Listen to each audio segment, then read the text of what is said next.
겨자씨 비유와 누룩의 비유를 통해서 하나님 나라의 특징을 예수 그리스도께서 말씀해 주십니다. 그 특징은 예수 그리스도께서 세우시는 하나님의 나라는 처음에는 겨자씨와 누룩처럼 매우 작게 시작하지만 장차 엄청나게 성장한다는 점입니다. 겨자씨 비유와 누룩의 비유에 공통점이 있는데 그 비유의 형식으로 보면은 과장법을 사용하고 있습니다. 그리고 그 내용으로 볼 때는 하나님 나라의 현재와 하나님 나라의 미래에 대해서 말씀하고 있습니다. 즉 하나님 나라의 현재성과 미래성이 있다라고 하는 두 특징을 보여주는 것이죠. 겨자씨 비유를 보시면은 하나님 나라는 겨자씨 한 알이 땅에 심긴 후에 일어나는 현상과 비슷하다 말씀합니다. 겨자씨는 문자 그대로 가장 작은 씨앗은 아니지만 격언적으로 아주 작은 것을 지칭할 때 자주 사용되던 대상이었습니다. 겨자는 1년생 풀로 한 철 동안 보통 3m 크기까지 자랄 정도로 매우 빨리 그리고 매우 크게 자란다 그럽니다. 예수님은 하나님 나라가 이와 같은 겨자씨처럼 처음에는 눈에 띄지 않을 정도로 작게 시작하지만 이것이 이제 하나님 나라의 현재성이죠. 자라면 어떤 풀보다 커져서 나무가 되어서 공중의 새들이 와서 그 가지에 깃들 정도로 대단한 결과를 낳게 될 것이다. 이것이 이제 하나님 나라의 미래성이죠. 라고 강조해 주십니다. 그런데 이 겨자는 1년생 풀이지 나무는 아닙니다. 그럼에도 불구하고 예수님께서 겨자를 나무라고 부르신 것은 일종의 과장법이라고 할 수 있고 특히 구약에서 나무를 말할 때는 되게 큰 제국을 상징하는 표현으로 사용되었습니다. 그러니까 하나님의 나라는 큰 제국과 같이 거대한 나라가 될 것을 암시하고 있습니다. 또한 공중의 새들이 와서 그 가지에 깃들인다라고 말씀하셨는데 이건 역시 구약에서 사용되는 표현이죠. 이방의 많은 나라들이 하나님 나라의 영향력 하에 들어오게 될 것을 암시하고 있는 말씀입니다.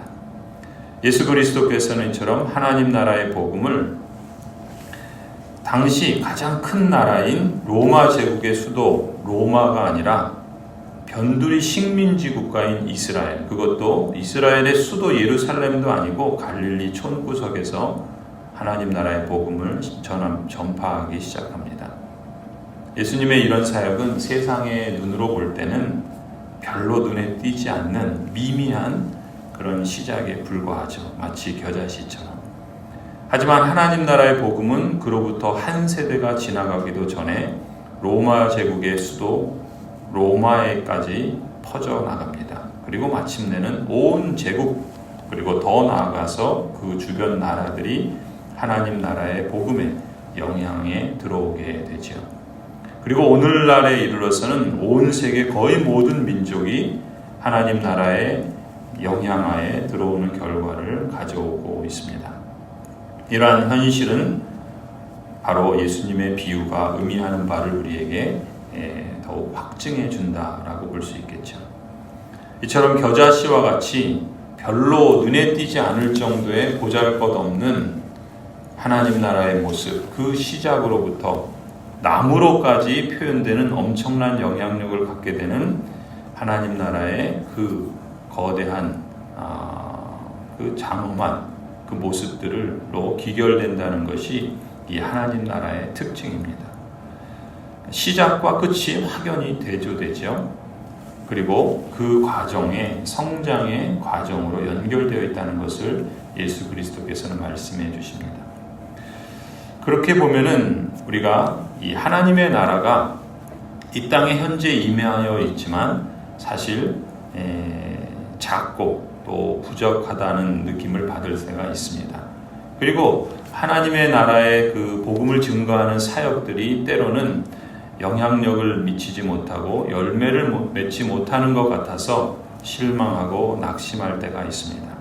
특히 말씀 사역자는 또 복음을 전하는 사람들은 또 하나님 나라의 복음을 증거하기 위해서 하나님의 부르심을 받은 대로 순종하는 교회는 이러한 사역을 진행하면서 아무런 영향력이 나타나지는 것 같지 않아서, 또 열매가 너무 없는 것 같아서, 또 변화가 없는 것 같아서, 또 이런저런 실망과 낙심과 그것으로 인해서 힘이 빠질 때가 있습니다. 그러나 예수 그리스도께서 말씀하시는 것은 너무나도 분명합니다. 그것으로 인해서 실망하지 말라는 것입니다. 하나님 나라는 겨자씨처럼 작지만 크게 자랄 것이고, 적은 양의 누룩이지만 세상에 가장 큰 변화를 가져다 주기 때문이라는 것이죠. 그런 점에서 그리스도인 개인도, 또 직분자 또한 마찬가지입니다. 나의 부족함과 연약함을 이유로 하나님의 자녀답게 사는 일에 쉽게 물러서지 말아야 합니다. 또한 포기하지도 말아야 합니다. 크고 위대하신 하나님의 일하심을 기대하고 신뢰하면서 믿음으로 한 걸음 한 걸음 주님과 동행하는 것이 우리의 마땅한 믿음의 도리라고 봅니다. 하나님께서 이 믿음으로 주님과 동행하며 순종의 길을 걸어가는 모든 성도와 또 교회 위에 하나님의 은총으로 충만하게 하시며, 장차 이 말 완성될 하나님의 나라 속에 찬송과 감격과 영광과 또 하나님을 높이는 그러한 찬란함이 가득하게 해 주실 줄로 믿습니다.